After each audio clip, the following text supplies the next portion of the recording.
ศิลปินพวกเจ้าFCพวกเจ้าเฮ็ดแบบนี้ติเป็นหยังคอยมาคอมเมนต์แบบนี้นะฮะนะไม่ใช่ว่าตัวเองจะทำแบบไหนจะทำแบบนั้นแล้วจะเอามาเหมารวมบุเจ้านะฮะเบิ่งเลยคอมเมนต์นี้เนี่ยบุเจ้าเห็นไหมคะนะเห็นไหมบอกว่าเลยกุเห็นเมืองเอาพวงมาไล่ใส่เงินไปให้บักบิ๊กมึงเป็นหน้ามาบอเขาจ้างมึงได้เขาวันละกิโล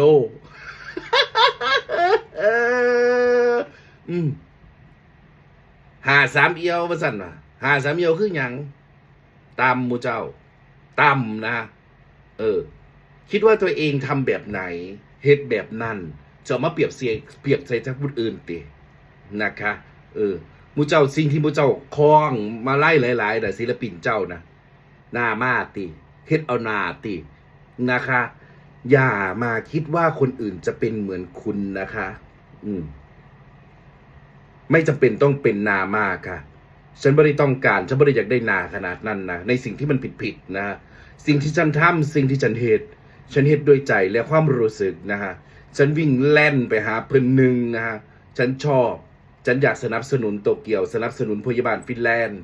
เนาะชื่นชอบนะฮะสองนะอยากทำคลิปอยากเสนอคราวเรื่องเล่าต่างๆของพยาบาลฟินแลนด์ของโตเกียวมิวสิกของน้องๆทีมงานโตเกียวมิวสิกสุขุสุคน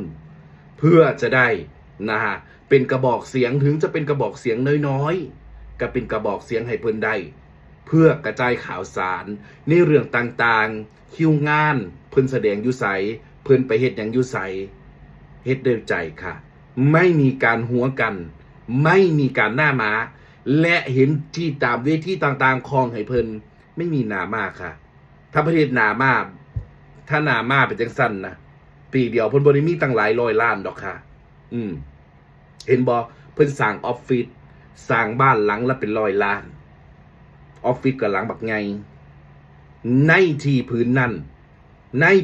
เวลาเดียวกันสร้างขึ้นพร้อมกันซื้อรถเงินสดขึ้นพร้อมกันแรงสนับสนุน FC ทั้งนั้นให้แบบจริงใจให้แล้วให้เลยนะความคิดของเจ้าของเป็นแบบใดอย่าเอามาเปรียบคนนะฉันศูนย์ขนาดท่านแน่จริงเธอกับปลดบล็อกโปรไฟล์นะฮะไม่ใช่ล็อกโปรไฟล์แล้วมาคอมเมนต์แบบนี้ปกติสมหญิงจะไม่ตอบกับใครทั้งสิ้นสำหรับคอมเมนต์ที่ไม่ดีคอมเมนต์ที่ลบเพราะว่าสมหญิงให้เกียรตินะฮะให้เกียรติมากแต่ตัวนี้ก็ให้เกียรตินิดนึงนะบ่ให้ซื้อบ่ให้หยังบุเจ้าค่ะ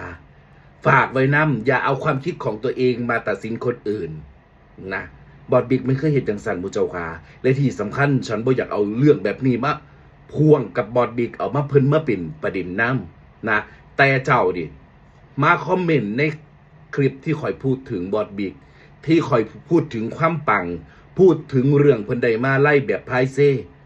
เจ้าเนี่ยบ่เคยเห็นบ่เคยได้ติสิ่งที่สูเฮ็ดน่ะมันคือกันเมคขึ้นสร้างขึ้นบ่เฮ็ดหน้ามากขึ้นบ่เฮ็ดให้มันดูดีขึ้นติเฮ็ดให้มันทรงคือปังติคอนเทนต์ติบ่มีคอนเทนต์นะผู้เจ้าขา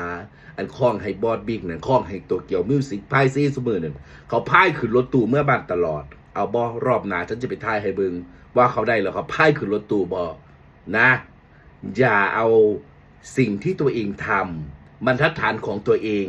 มาเปรียบเทียบกับคนอื่นนะฉันศูนย์ขนาดอย่างย่ายแบมเห็นบอลเราพายมาลงมาไล่ไปให้หลายอันนะแฟนคลับ FC โอนให้ยายแบมเป็นคนจักเป็นคนทำเป็นคนไปคลองให้นะคะนะ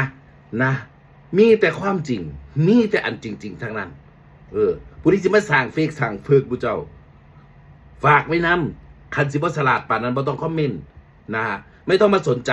คุณไม่ชอบคุณไม่โอเคคุณไม่รักฉันคุณมารักปุยบาลรักใครไม่ชอบหรือคุณอยู่ฝั่งตรงข้ามกับฉันเรื่องนี้น้อยมากนะที่ฉันจะมาทำคลิปว่าคนด่าคนนะและที่สำคัญนะทำมาหากินค่ะต่างคนต่างทำมาหากินต่างคนต่างมีความสุขกรุณาอยู่คนละที่อยู่คนละพื้นที่นะคะแต่ถ้าฉันยังเห็นคุณอีกนะฮะถึงคุณจะบล็อกโปรไฟล์ขนาดไหนนะฉันจัดการคุณเนี่ยนะฉันศูนย์นี่ถือว่าดูถูกกันมากดูถูกฉันไม่พอไปดูถูกพยาบาลฟินแลนด์ด ดูถูกพยาบาลฟินแลนด์มากเลยฉันไม่ชอบนะฮะฉันบอกโอเคเพิ่นบ่เคยเฮ็ดแบบนั้นเขาไม่เคยเป็นแบบนั้นฉันก็เคยไปนั่งคุยกับนางเว้าให้ฟังเบิดนู่นนี่นั่นเรื่องนั้นเรื่องนี้เกี่ยวกับงานเกี่ยวกับการทำงานเรื่องส่วนตัวนางไม่เคยเอามาพูดบ่เคยเอามาแชร์นะฮะทัศนแต่สติขัดนางดีมากๆทำไมฉันถึงอวยทำไมถึงฉันชอบทำไมถึงรักเรื่องดีบุรีฉันบ่รู้เลยฉันเบิ่งฉันโฟกัสแต่เรื่องดีๆโฟกัสแต่ผลงานโฟกัสแต่ความสามารถฉันบ่โฟกัสดอกเรื่องอื่นนะฮะ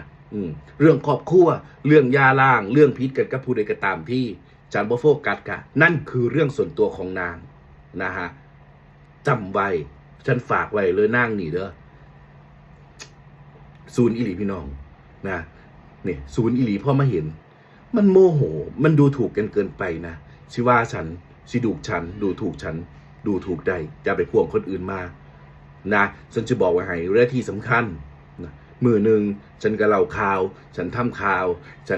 เกี่ยวกับหมอลำแฟนคลับหมอลำคิวงานหมอลำต่างๆผู้นั้นผู้นี้ฉันก็เว้านะแต่ที่จะเห็นฉันไปเวทีโตเกียวมิวสิกบ่อยก็เพราะว่าความรู้สึกความชอบความหักความแพงส่วนโตวนะฮะสมหญิงเข้าใจเนี่ยฉันนี่รู้เลยว่าความรู้สึกมันเป็นเช่นไรฝากไปน้ำบ่ต้องมายุ่งเกี่ยวกับฉันนะคะเห็นคลิปฉันถ้าบ่ชอบประพาผ่านนะคะก่อนที่ฉันจะสูญให้มากกว่านี้